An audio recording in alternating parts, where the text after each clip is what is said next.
আজকে সন্ধেবেলা বাড়িতেই ছিলাম, তা রুমিকে বললাম চলো কেএফসি তে যাই, একটুখানি ফ্রেঞ্চ ফ্রাইজ খাওয়ার ইচ্ছে হচ্ছে। রুমি বলল তোমার কেএফসি তে যাওয়ার দরকার নেই, আমি বাড়িতেই তোমার জন্য ফ্রেঞ্চ ফ্রাইজ বানিয়ে দেবো। তাই তো রুমি?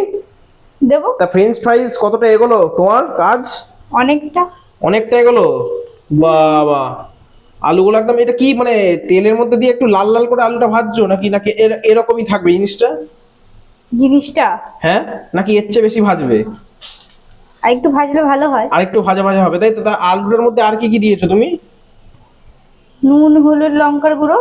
নুন হলুদ লঙ্কার গুঁড়ো দিয়ে নর্মালি আর কি, মানে ঘরোয়া পদ্ধতিতে, তাই তো? পুরো মানে বাইরের ঘরোয়া। কোনো মশলা নেই, কিচ্ছু নেই, নর্মাল নুন হলুদ আর লঙ্কার গুঁড়ো দিয়ে তুমি আলুটাকে এই রকম কেটেছো, এই যে এখানেও কাটা রয়েছে, এই রকম কেটে এইটাই তুমি মানে ডাইরেক্ট একদম ছাঁকা তেলে ভাজছো, তাই তো মেন কথা? হুম।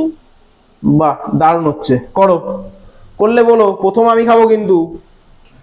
ঠিক আছে, একদম প্রথম আমার পাওনা।